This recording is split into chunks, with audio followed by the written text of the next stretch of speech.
Record तोड़ rally से ये हमारा नासिक उससे भी आगे निकल गया है। जहां जहां मेरी नजर पहुंच रही है, लोग ही लोग नजर आ रहे हैं। देवेंद्र फडणवीस जी और उनकी टीम को महा आशीर्वाद देने के लिए ये जनसागर उमड़ आया है। पावन कुंभ की धरती पर ये जो दृश्य देखने को मिल रहा, ये अपने आप में लोकतंत्र के कुंभ का परिचय दे रहा है। एक स्पष्ट संदेश दे रहा है। और अब महाराष्ट्र की जनता ने ठान लिया है, आशीर्वाद उसी को मिलेंगे जो आशा के अनुरूप काम करेगा।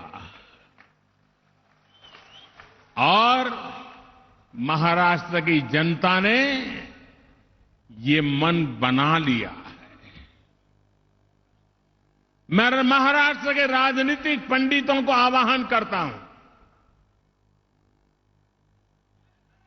वे तत्कालीन घटनाओं पर तो बहुत कुछ लिखते हैं, अच्छा भी है, लेकिन समय की मांग है कि महाराष्ट्र के राजनीतिक उतार चढ़ाव को लेकर के आने वाले दिनों में महाराष्ट्र की जनता को भी जरा अवगत कराएं। पॉलिटिकल इंस्टेबिलिटी के कारण,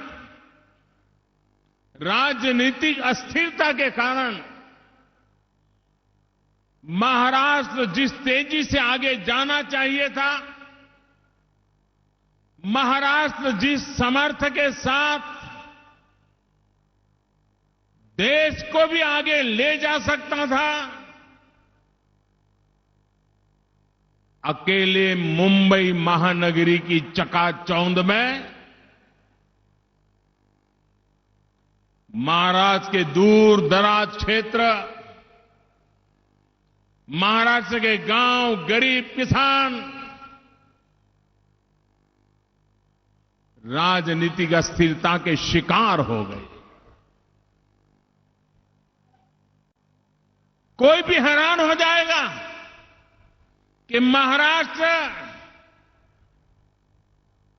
पुणे तो एक प्रकार से दूसरा काशी कहा जाता है, ज्ञान की नगरी कही जाती है।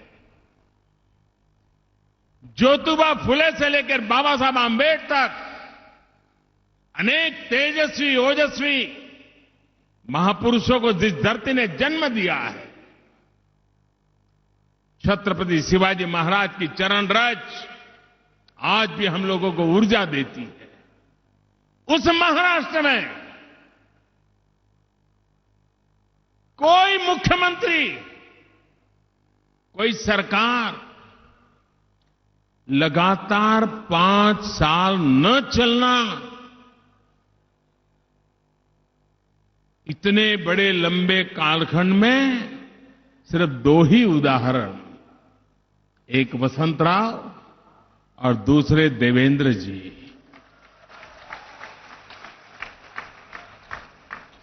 देवेंद्र जी ने 5 साल अखंड अविरत साधना करके महाराष्ट्र की सेवा की, मैं बधाई देता हूं। लेकिन मेरा दुख बताना चाहूंगा, अच्छा होता कि पूर्व में भी महाराष्ट्र में सरकारें लंबे समय तक स्थिरता के साथ चली होती। और आपने देखा होगा कि पूर्ण बहुमत न होने के बावजूद भी स्थिर सरकार, प्रगतिशील सरकार, विकासशील सरकार महाराष्ट्र को समर्पित सरकार ये चला करके देवेंद्र जी ने महाराष्ट्र को एक नई दिशा दी है। अब महाराष्ट्र की जिम्मेवारी है कि फिर एक बार देवेंद्र जी के नेतृत्व में स्थिर राजनीति का फायदा उठाना चाहिए।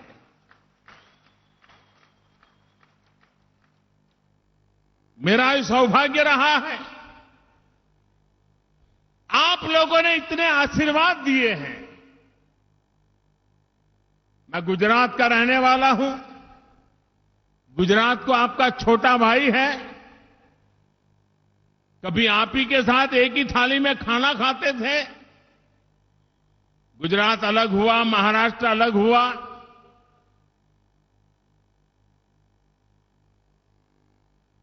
गुजरात बना सन 60 में, महाराष्ट्र राज्य भी उसी समय बना 1 मई को, और जनता जनार्दन के आशीर्वाद से गुजरात के पूरे जीवन में सबसे लंबे समय तक मुख्यमंत्री के रूप में जनता की सेवा करने का सौभाग्य वहां के लोगों ने मुझे दिया।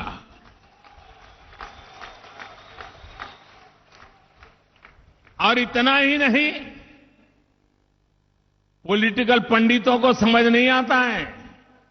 वो इसके साथ गया तो ऐसा होगा, वो इसके साथ गया तो ऐसा हो गया, वो बैठ गया तो ऐसा होगा, वो खड़ा हो गया तो ऐसा होगा, वो इसी में उलझे होते हैं।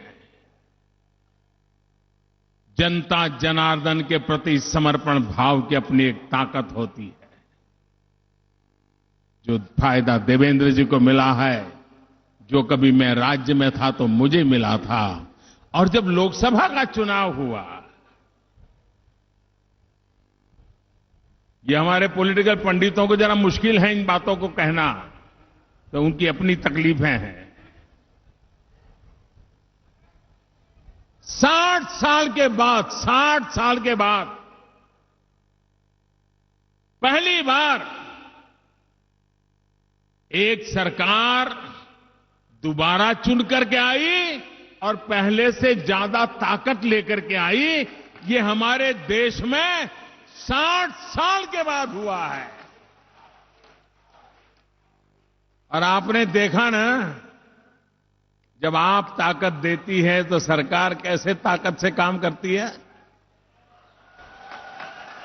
करती है ना। आप खुश हैं?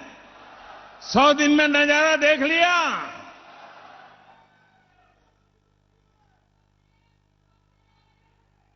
ये आपकी ताकत है, ये आपके आदर्श का सामर्थ्य है, ये आपके आदेश के कारण हो पा रहा है। साथियों, थोड़ी देर पहले फडणवीस जी बता रहे थे कि कैसे पूरे महाराष्ट्र में जन जन के बीच जाकर उन्होंने अपने 5 वर्ष के काम का हिसाब दिया है। जो जिम्मेदारी आप सभी ने 5 वर्ष पहले इनको सौंपी थी, उसका रिपोर्ट कार्ड उन्होंने आपके सामने रखा है। बीते 5 साल में महाराष्ट्र को स्थिरता मिली, विकास मिला, कानून व्यवस्था का विश्वास मिला। बीते 5 साल में महाराष्ट्र को सामाजिक सद्भाव मिला, सहकार मिला और सरोकार का भाव भी मिला।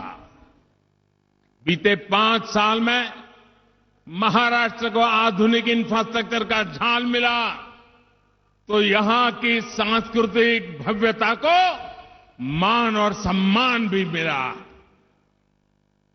बीते 5 साल में महाराष्ट्र में निवेश का बेहतरीन माहौल बना, तो किसान को भी बेहतर सुविधाएं और सहयोग मिला।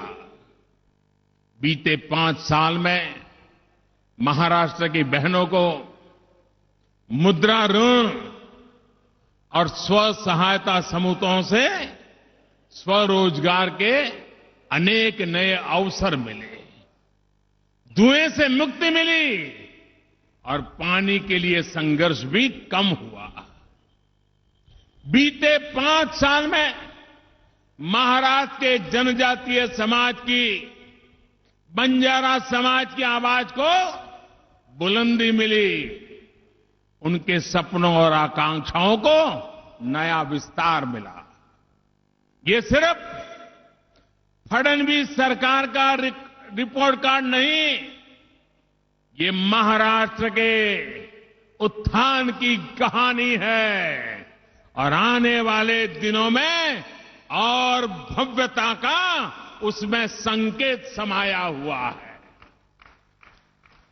साथियों, ये रिपोर्ट कार्ड सिर्फ 5 वर्ष बाद आया है ऐसा भी नहीं है, बल्कि भाजपा की हर सरकार की यह विशेषता रही है कि वो अपनी परफॉर्मेंस का निरंतर हिसाब देती रहती है।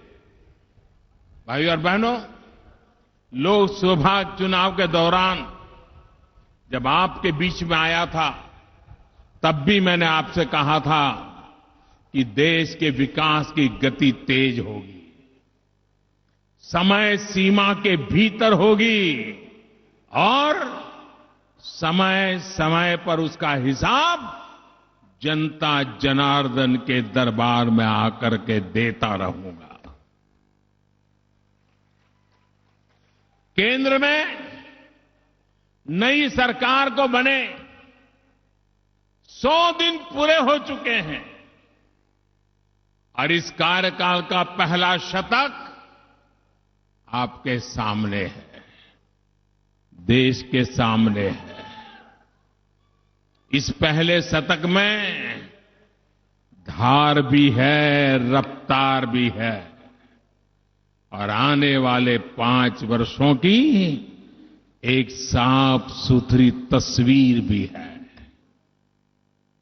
पहले शतक में देश, समाज और दुनिया में नए भारत के नए दृष्टिकोण की झलक है। कठिन चुनौतियों से टक्कर की ललक भी है। पहले शतक में ही विकास का जोश भी है और भारत की वैश्विक ताकत का संदेश भी है।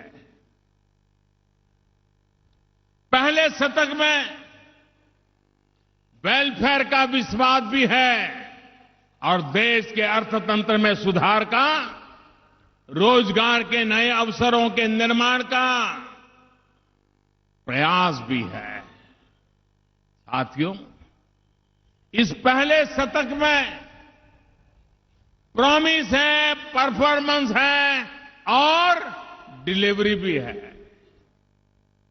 हमने प्रॉमिस किया था कि महाराष्ट्र के, देश के हर किसान परिवार को, चाहे वो महाराष्ट्र का हो, हिंदुस्तान के किसी भी कोने का हो, पीएम किसान सम्मान निधि का लाभ उसको देंगे और सरकार बनते ही ये काम हमने पूरा भी कर दिया। आज देश भर में 20,000 करोड़ रुपए से अधिक किसानों के खाते में ये रकम पहुंच चुकी है और जिसमें 1,500 करोड़ रुपए, उससे भी ज्यादा अकेले मेरे महाराष्ट्र के किसान परिवारों के खाते में जमा हुए। हमने प्रॉमिस किया था कि छोटे किसानों को, व्यापारियों और दुकानदारों को निश्चित पेंशन से जोड़ेंगे और कुछ दिन पहले इसको भी हमने डिलीवर कर दिया। हमने प्रॉमिस किया था कि जिस तरह देश के गांव-गांव में बिजली पहुंचाने का काम किया है, उसी तरह, और मेरी माताएं बहनें खास सुने, हमने जैसे शौचालय का काम चलाया, बिजली का चलाया, अब ठान के लिया है मेरी माताएं बहनें घर घर जल पहुंचाने के लिए जुटेंगे।